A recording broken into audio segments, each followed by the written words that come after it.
একটি রহস্যময় পৌরাণিক কাহিনীতে বলা হয় দেবী লক্ষ্মীর এক বোন ছিলেন যার নাম ছিল অলক্ষ্মী। রূপে তিনি অনেকটাই লক্ষ্মীর মতো হলেও স্বভাব ছিল ভিন্ন।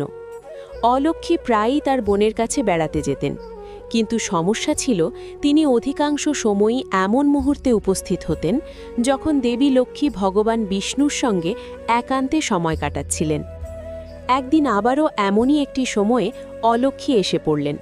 তাকে দেখে দেবী লক্ষ্মী বিরক্ত হয়ে বললেন, তুমি কি কখনো আমাদের একটু একা থাকতে দেবে না? কেন সবসময় এই সময়েই আসো? অলক্ষ্মী দুঃখ ভরে উত্তর দিলেন, আমার কোনো স্বামী নেই, কেউ আমার পূজাও করে না, তাই তুমি যেখানে থাকবে আমিও সেখানেই থাকব। এই কথা শুনে দেবী লক্ষ্মীর ধৈর্যচ্যুতি ঘটে। ক্রোধে তিনি অলক্ষ্মীকে অভিশাপ দিয়ে বললেন, মৃত্যুর দেবতা হবে তোমার স্বামী এবং তুমি বাস করবে সেই সব স্থানে যেখানে ময়লা, হিংসা, লোভ, অলসতা ও ক্রোধের আধিক্য থাকবে। লোকবিশ্বাস অনুযায়ী সেই কারণেই দেবী লক্ষ্মী ভগবান বিষ্ণুর চরণ সেবা করে সকল অশুদ্ধতা দূর করেন এবং পবিত্রতা ও সমৃদ্ধি প্রতিষ্ঠা করেন। এই কাহিনী মানুষকে শুদ্ধতা, ধৈর্য ও সদ্গুণের পথে চলার শিক্ষা দেয়। একটি রহস্যময় পৌরাণিক কাহিনীতে বলা হয় দেবী লক্ষ্মীর এক বোন ছিলেন যার নাম ছিল অলক্ষ্মী।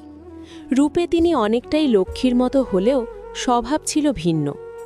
অলক্ষ্মী প্রায়ই তার বোনের কাছে বেড়াতে যেতেন, কিন্তু সমস্যা ছিল তিনি অধিকাংশ সময়ই এমন মুহূর্তে উপস্থিত হতেন যখন দেবী লক্ষ্মী ভগবান বিষ্ণুর সঙ্গে একান্তে সময় কাটাচ্ছিলেন।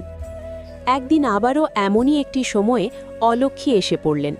তাকে দেখে দেবী লক্ষ্মী বিরক্ত হয়ে বললেন, তুমি কি কখনো আমাদের একটু একা থাকতে দেবে না? কেন সবসময় এই সময়েই আসো? অলক্ষ্মী দুঃখ ভরে উত্তর দিলেন, আমার কোনো স্বামী নেই, কেউ আমার পূজাও করে না, তাই তুমি যেখানে থাকবে আমিও সেখানেই থাকব। এই কথা শুনে দেবী লক্ষ্মীর ধৈর্যচ্যুতি ঘটে।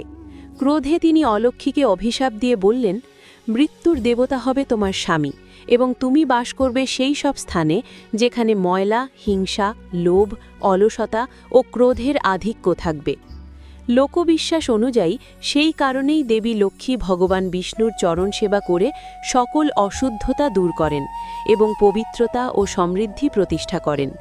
এই কাহিনী মানুষকে শুদ্ধতা, ধৈর্য ও সদ্গুণের পথে চলার শিক্ষা দেয়। একটি রহস্যময় পৌরাণিক কাহিনীতে বলা হয় দেবী লক্ষ্মীর এক বোন ছিলেন যার নাম ছিল অলক্ষ্মী। রূপে তিনি অনেকটাই লক্ষ্মীর মতো হলেও স্বভাব ছিল ভিন্ন। অলক্ষ্মী প্রায়ই তার বোনের কাছে বেড়াতে যেতেন, কিন্তু সমস্যা ছিল তিনি অধিকাংশ